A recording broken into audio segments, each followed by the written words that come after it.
I'm John McConnell, and this is Distributed, Robust, Acoustic Communication Efficient SLAM for Imaging Sonar Equipped Underwater Robot Teams, also known as DRACo-SLAM. We're going to do some problem setting and motivation. I'll give you an overview of our multi-robot SLAM system and then take you through some results. Problem setting and motivation. So first, what is multi-robot SLAM? Single robot SLAM answers the question, where am I and what does my environment look like? Multi-robot SLAM extends this to say, where is the rest of the team relative to me? And this is required for any collaborative tasks. We use multi-robot registration to facilitate this, finding the transformation between two robot poses, using only the sensor measurements. Here we have no initial guess, as we have no GPS, and we're using imaging sonar in a marine environment, so we know it will be fraught with outliers.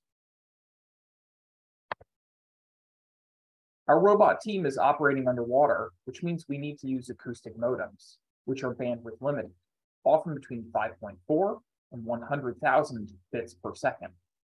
So the research questions in this work are, what can we realistically send over the wire? How do we decide when and what data structures to send? How do we perform multi-robot SLAM under these communications and initialization constraints? With that, let's go into the DRACo-SLAM system. So we use a graph-based pose SLAM system. Now here, the first step is to connect my own poses, those yellow circles, with odometry factors, green lines. Then we add red lines, or intra-robot loop closures, non-sequential measurements between my own poses. The whole game we're playing is searching for inter-robot loop closures, a loop closure between myself, the yellow robot, and a partner robot, shown in gray. Now, once we have an inter-robot loop closure between myself and the partner robot, I can introduce the partner robot's entire trajectory, shown here as purple lines, or partner robot factors. And this allows us to estimate the current and whole time history of the partner robot state. Now, this is a distributed graph-based pose SLAM system, which means every robot will instantiate their own graph from their own perspective and only exchange inter-robot loop closure measurements. In our system, we use sonar for perception. However, sonar images are too large to exchange over the data link at every time step. In order to use sonar with our SLAM system, we distill sonar images into planar point clouds. Again, these are too impractically large to exchange at each time step. Therefore, we distill the point cloud into a range-based histogram or scene descriptor. At each time step, we build and send these scene descriptors to the rest of the team. This means I'm also receiving descriptors from the rest of my team. Similar descriptors indicate possible loop closures between keyframes. If we find similarity between a pair of descriptors, we go ahead and request the associated point cloud to begin the registration process. This is an example registration problem, a red cloud and a blue cloud, and you can see it has very poor initialization. Therefore, we use go-ICP refined by a standard ICP call. The image on the right shows the registration result from the previous slide. However, even though this registration result is good, we need to apply outlier rejection. We use several classical methods, but to stay robust to outliers, we use the pairwise consistent measurement set maximization algorithm, or PCM.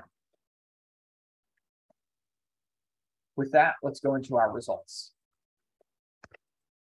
This is an example experiment with two robots at SUNY Maritime College, showing you the marina in the satellite image on the left. Here we have a red robot and a blue robot, with their starting locations indicated on the satellite image. You'll note that each robot sweeps its own side of the marina and then comes together where we have a small area of inter-robot overlap. And even though we only have a single area of overlap between these two robots, we're able to find a pair of inter-robot loop closures, shown here as light blue lines. Now, using these inter-robot loop closures, we're able to merge these maps offline to get coverage of the entire environment, even though each robot only saw half. Here's an example of a bandwidth usage plot for the 3-robot case. You can see that our peak bandwidth usage is about 5,500 bits per second, more than amenable for our acoustic communications restrictions. Now, when we apply grid compression, shown as the orange line, if you're interested in what that is, I'll direct you to the paper. We further reduce our bandwidth utilization. So to wrap up on DRACo-SLAM, we show multi-robot SLAM with real sonar data and simulated communications, the first of its kind. We also showcase realistic bandwidth usage and show functionality in 2-robot and 3-robot missions. Thanks for listening. I'm John McConnell, and this has been DRACo-SLAM for sonar-equipped underwater robot teams.